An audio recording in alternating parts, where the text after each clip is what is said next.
Hi guys, my name is Ron, I'm 19 and I currently study film at UAL. And my favourite album is Blonde by Frank Ocean.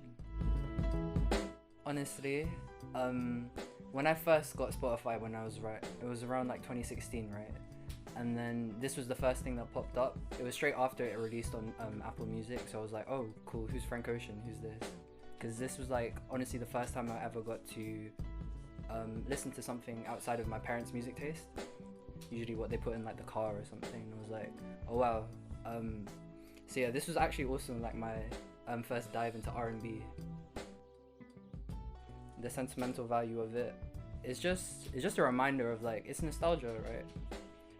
I think that's what his main themes are anyway, like nostalgia. And so it just takes me back to a time in my life where I just really enjoyed life. Like I didn't really care. Yeah. It was summer 16. I think I was with Genesis actually, in Miss Hesden's class. This was what, year 9? Yeah, and I just like, I went through it, was like Blonde, just clicked it, and I was like Nike's, just clicked it, and I was just like, it just took me to another world.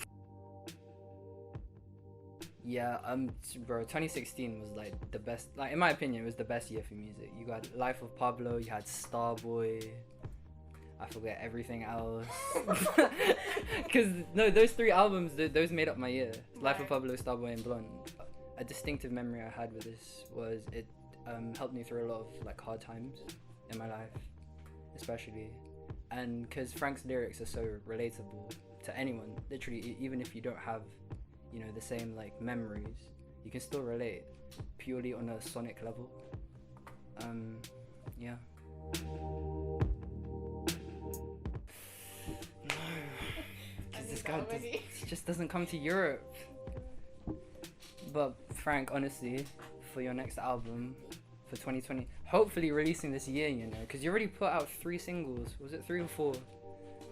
So I was like, come on, man, come to Europe, please. You didn't come to Europe for Blonde. I knew you came for Channel Orange.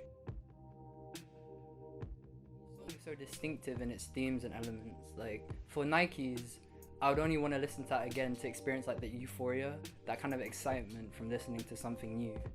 Just like, when you hear it and it's just the auto-tune with the pitched up voice, with like, it's just so bare bones and basic, but it's just, the mood is just so amazing. And then Ivy as well.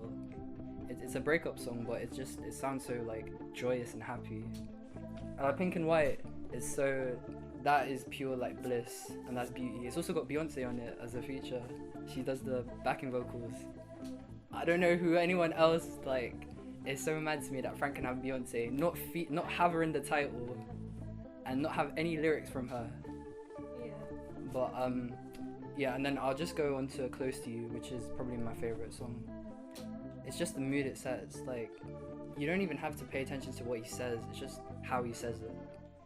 It's pretty sweet, which unironically is not pretty sweet.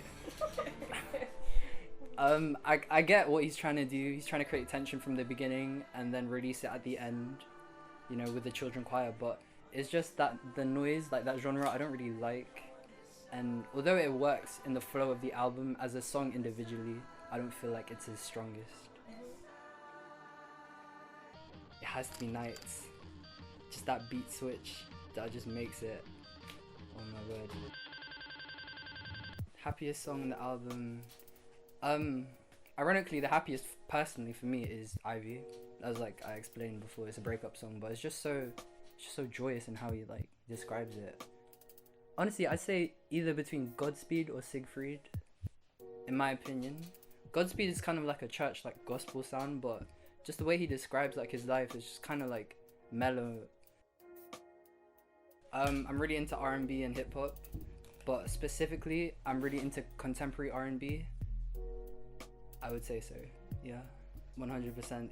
It's also influenced the way I produce music. When you think of music production, you think of just like doing the most, but with Frank Ocean, he does the least but does the most at the same time. I love all of them. Like the transitions, like the Nights beat change is iconic. The same on Futura Free, the beat switch is just mad. The storyline, you can kind of tell it's just him reminiscing on his life. The instrumentation, the producers he has on this album, he has like Kanye and stuff on it. It's just so well produced. It's mixed beautifully as well. I think my favorite lyric would probably be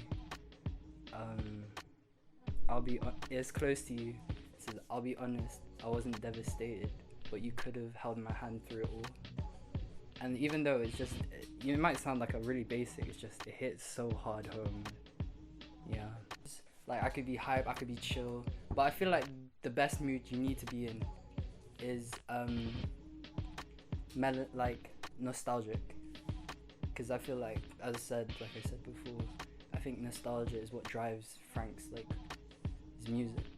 If you're much older, I would say this is an album if you want to relive your adolescence.